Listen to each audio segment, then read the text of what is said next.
একটি সুন্দর সকাল এবং একটি সুন্দর দিনের শুভেচ্ছা জানিয়ে নতুন একটি ভিডিও আরম্ভ করছি। আশা করছি যে যেখান থেকে ভিডিওটি দেখছেন সকলে খুব ভালো আছেন আর অবশ্যই পজিটিভ আছেন এবং সবুজের সাথে আছেন।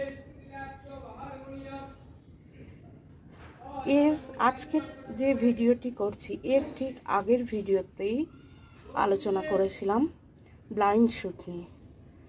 আমার মাটির অনেকগুলি গাছ, প্রত্যেকটি গাছ না, অনেকগুলি গাছ মানে বেশিরভাগ গাছই ব্লাইন্ড শুটে ভরে গিয়েছিল। প্রত্যেকটি টবেই কম বেশি ব্লাইন্ড শুট ছিল। তো সেই ব্লাইন্ড শুটগুলো আমি রিকভারি করেছি, তাতে গ্রোথ এসছে। আজকে তারই ভিডিও দেব এবং কী করে তা হলো, ব্লাইন্ড শুট রিকভারি করলাম সেটা নিয়েও আলোচনা করব। দেখুন, এটি নতুন গাছ, এটা একটা নতুন গাছ যেটা লক্ষ্মী নার্সারি থেকে এনেছিলাম। এর আইডি হচ্ছে মুনলাইট। গাছটি সুন্দরভাবে গ্রোথ নিয়েছে। এতে এখনও সেরকম ফিডিং আরম্ভ করিনি। পটিং করে দিয়েছিলাম সব।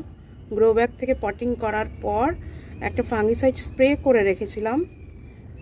আর আজকে কাটিং এগ পাউডার আর ফাঙ্গিসাইড একসাথে মিশিয়ে ওই 150 গ্রামের মতন জল এক একটা টবে দিয়েছি।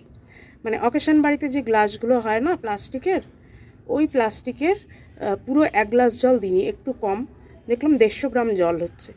সেটাই প্রত্যেকটি গাছে দিয়েছি এবং ড্রেঞ্চিং হয়েছে প্রত্যেকটি গাছের।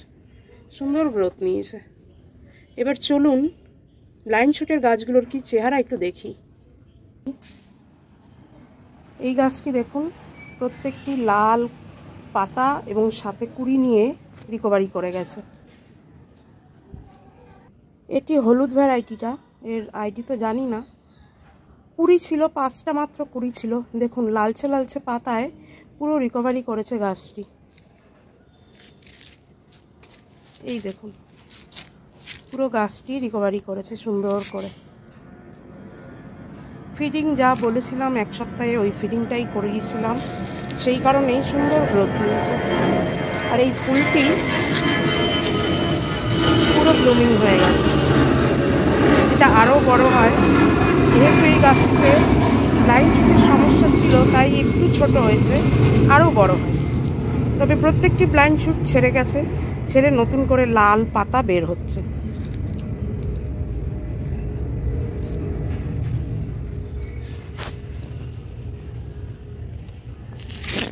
আর এই সোভিয়েন তো ওই গাছটির খুবই খারাপ অবস্থা হচ্ছিল, মাটিতে জল জমে খুবই খারাপ অবস্থা হচ্ছিল। সেই কারণে এই গাছটিকে পুরো একটা নীল প্লাস্টিকের বালতিতে আমার বসানো ছিল, পুরো বার করে এর রুট কিচ্ছু কাটিনি, জাস্ট মাটিটা আলগা করে মানে বের করতে গিয়ে যেটুকুনি মাটি বেরিয়েছে সেটুকুনি মাটি বাদ দিয়ে কোনো রুট না কেটে জাস্ট রিপোর্ট করে দিয়েছি আর সিন্ডারে করেছি।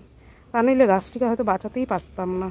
মিডিয়াতে প্রচুর জল জমছিল, মিডিয়া পুরো ভেজা ছিল, কাদা কাদা ছিল। সেই কারণে বের করে দিয়েছি, বের করে সিন্ডারে করে দিলাম। পুরো ভেতরে কিন্তু মাটির মিডিয়া আছে। এই যে মাটি দেখা যাচ্ছে, মাটি দেখা যাচ্ছে, মাটির বলটা আছে আর চারদিকে সিন্ডার আছে। এই গাছগুলিও কিন্তু রিকভারি করছে, এই গাছটাও রিকভারি করছে খুব সুন্দর করে। এইটা দেখাই, এটা ভায়োলেট কালারের একটা গোলাপ, এটাও সুন্দর লাল লাল পাতা ছেড়ে আস্তে আস্তে রিকভারির দিকে এগোচ্ছে। এর ফিডিং আমি বলেছিলাম একটা সপ্তাহে 05234 একদিন স্প্রে করেছি, 13-045 একদিন স্প্রে করেছি, আর 2টো পিজিআর অল্টার করে দিয়েছি। একটা হচ্ছে মিরাকুলান আর একটা হচ্ছে সুপার সোনাটা। তো এইটুকুনি দেওয়াতেই গাছগুলো সুন্দর রিকভারি করেছে।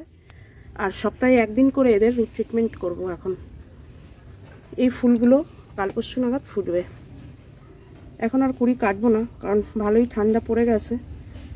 তো আজকের এই ছোট্ট ভিডিও কার কেমন লাগলো অবশ্যই জানাবেন।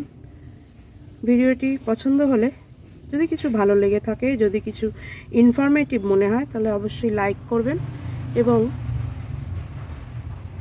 কাছাকাছি মানুষদের, চেনা পরিচিতি মানুষদের একটু শেয়ার করবেন। চ্যানেলটি সাবস্ক্রাইব করবেন আর অবশ্যই বেল বাটনটি অল করে রাখবেন, যাতে আমি কোনো নতুন ভিডিও ছাড়লেই তার নোটিফিকেশান সবার আগে আপনি পেয়ে যান। তো আজকের ভিডিও এই পর্যন্তই। সবাই সুস্থ থাকবেন, ভালো থাকবেন আর অবশ্যই সবুজের সাথে থাকবেন, এতে মন মানসিকতা ভীষণ ভালো থাকে।